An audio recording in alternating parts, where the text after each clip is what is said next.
बालविवाह मुक्ती रथमुळे बुलढाणा जिल्ह्यात बालविवाह निर्मूलनाला गती. भारत सरकारच्या महिला व बाल विकास मंत्रालयाने सुरू केलेल्या 100 दिवसांच्या सघन जनजागृती मोहिमेअंतर्गत बुलढाणा जिल्ह्यात बालविवाह मुक्ती रथ द्वारे व्यापक जनजागृती करण्यात आली. या उपक्रमामुळे जिल्ह्यात बालविवाह निर्मूलनाच्या प्रयत्नांना मोठी गती मिळाल्याची माहिती अस्मिता इन्स्टिट्यूट फॉर डेव्हलपमेंटने दिली. अस्मिता इन्स्टिट्यूट फॉर डेव्हलपमेंट ही जस्ट राईट्स फॉर चिल्ड्रन या संस्थेची भागीदार असून देशभरातील 250हून अधिक सामाजिक संस्थांच्या नेटवर्कद्वारे बाल हक्कांच्या संरक्षणासाठी काम केले जाते. या मोहिमेअंतर्गत जिल्ह्यातील गावोगावी आणि शहरांमध्ये बालविवाह मुक्ती रथ फिरवून नागरिकांमध्ये जनजागृती करण्यात आली.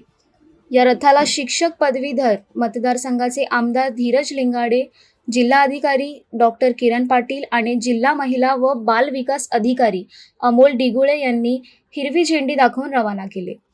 30 दिवसांच्या कालावधीत या रथाने सुमारे 1140 किलोमीटर प्रवास करत 37 गावांपर्यंत पोहोचून 28,544 नागरिकांना बालविवाहाविरुद्धच्या मोहिमेत सहभागी करून घेतले.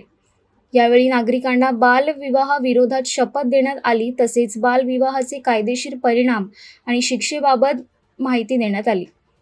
या मोहिमेच्या 3 टप्प्यांमध्ये विविध घटकांचा सहभाग घेण्यात आला. पहिल्या टप्प्यात शैक्षणिक संस्थांमधून विद्यार्थ्यांमध्ये जनजागृती करण्यात आली. दुसऱ्या टप्प्यात धर्मगुरूंना सहभागी करून घेऊन लग्नापूर्वी वयाची खातरजमा करण्याचे आणि बालविवाहास नाकार देण्याचे आवाहन करण्यात आले.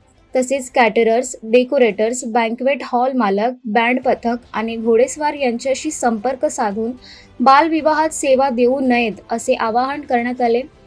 तिसऱ्या टप्प्यात ग्रामपंचायतींमधून व्यापक जनजागृती मोहीम राबवण्यात आली. संस्थेच्या पदाधिकाऱ्यांनी सांगितले की बालविवाह हा केवळ सामाजिक प्रश्न नसून तो मुलांवरील अत्याचार असून कायद्यानुसार दंडनीय गुन्हा आहे.